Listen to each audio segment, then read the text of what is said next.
नमस्कार, मैं हूँ राकेश मिश्रा और आप देख रहे हैं छत्तीसगढ़ तक। आज जिस तरह लोकसभा चुनाव का मतगणना जारी है और रुझान भी आने लगे हैं, हमारे साथ जनता कांग्रेस के प्रदेश अध्यक्ष अमित जोगी जी हैं, उनसे बात करते हैं कि क्या देख रहे हैं छत्तीसगढ़ में किस तरह की राजनीति थी और जो वादे किए जा रहे थे इस बार 11 के 11 या 10 कांग्रेस बीजेपी दोनों के जो वादे थे, क्या लगता है किस तरह का माहौल दिखा छत्तीसगढ़ में अब तक? देखिए, कश्मकश तो है हर सीट में। मुझे लग रहा है कि पहले की अपेक्षा मार्जिन दोनों दलों के बीच कम होते जा रहा है। और अगर हम पूरे राष्ट्र की बात करें, उस परिप्रेक्ष्य में देखें तो 2014 के 2019 के चुनाव की अपेक्षा इस बार का जो जनादेश है वो बहुत ज़्यादा संतुलित है। मैंने हमेशा कहा है कि एक मजबूत लोकतंत्र में सरकार होनी चाहिए, पर सरकार के साथ साथ एक मजबूत विपक्ष भी होना ज़रूरी है। और इस बार मुझे लग रहा है कि जो अगर लोग हारते भी हैं तो कहीं ना कहीं वो जीत भी रहे हैं, और जो जीत रहे हैं वो कहीं ना कहीं हार भी रहे हैं। 400 पार का जो नारा लगाया गया था, पर रुझानों में कहीं दिख नहीं रहा है। क्या लगता है जनता क्या नाराज़ थी क्या बीजेपी से, जिसका नुकसान हो रहा है? ये तो बीजेपी को और कांग्रेस पार्टी, इन लोगों को अपना अपना आत्मविश्लेषण करना पड़ेगा। पर मैंने शुरुआती समय में ही, जब चुनाव का पहला चरण चल रहा था, तब बोल दिया था कि कहीं ना कहीं बीजेपी में ओवर कॉन्फिडेंस दिख रहा है और कांग्रेसियों में अंडर कॉन्फिडेंस।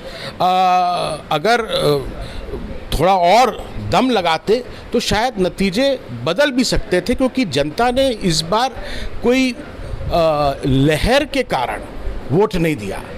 जब अयोध्या में अभी जो रुझान आ रहे हैं, अयोध्या में, उत्तर प्रदेश में, जहां राम मंदिर बनाया गया, जो कि भारतीय जनता पार्टी का, एनडीए का सबसे बड़ा मुद्दा था, वहां उसका कोई प्रभाव देखने को नहीं मिला।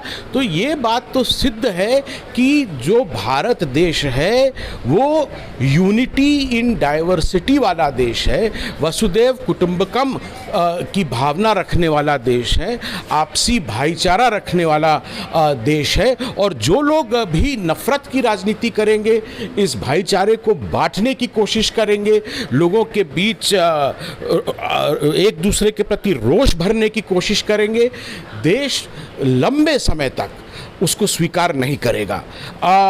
भारत एक देश है और एक देश के साथ साथ एक सभ्यता भी है। और हमारी सभ्यता जो अटल जी ने एक उसको परिभाषित किया था, गंगा जमनी वाली सभ्यता है। यहाँ अगर हिंदू हैं तो मुसलमान भी हैं, पिछड़े हैं, अगड़े हैं, सब एक दूसरे के साथ रह रहे हैं, और यही हमारे देश की असली ताकत है। छत्तीसगढ़ में देखें तो कांग्रेस बहुत पीछे है। क्या लगता है क्या ऐसा कारण रहा होगा? देखिए, बीजेपी 10 सीटें क्यों जीत रही है और 1 सीट क्यों हार रही है, ये बीजेपी के जो प्रादेशिक नेतृत्व है उसको उस पर चिंतन करना पड़ेगा। अभी हम मरवाही क्षेत्र की ही बात कर लें तो यहाँ 3 महीने पहले चुनाव हुआ था, बीजेपी के यहाँ विधायक बने। अभी मरवाही में बहुत अंतरों से भारतीय जनता पार्टी पीछे है। और वहीं अगर आप विधानसभा देखें तो विधानसभा के नतीजों के हिसाब से जांजगीर लोकसभा क्षेत्र, रायगढ़ लोकसभा क्षेत्र, राजनांदगांव लोकसभा क्षेत्र, इन सब क्षेत्रों में, कोरबा लोकसभा क्षेत्र, इन सब क्षेत्रों में कहीं ना कहीं बीजेपी को बहुत कड़ी चुनौती दे रही थी कांग्रेस। लेकिन इस बार देखिए, स्वयं पूर्व मुख्यमंत्री हार रहे हैं। तो दोनों पार्टियों को के लिए ये चुनाव आगे के लिए आत्मचिंतन का विषय रहेगा कि क्यों बीजेपी 1 सीट में पीछे है और क्यों कांग्रेस, जो हम लोगों को भी उम्मीद थी कि कांग्रेस छत्तीसगढ़ में कम से कम 4 सीट लेगी, 4 नहीं तो 3 तो लेगी ही, पिछली बार से भी कम हो गए। तो यहाँ पर बहुत हद तक जो मुद्दे विधानसभा में रहे, जो कांग्रेस पार्टी एक व्यक्ति विशेष की प्राइवेट फर्म बन के यहाँ चल रही है, उसका खामियाजा आज भी कांग्रेस को भुगतना पड़ रहा है।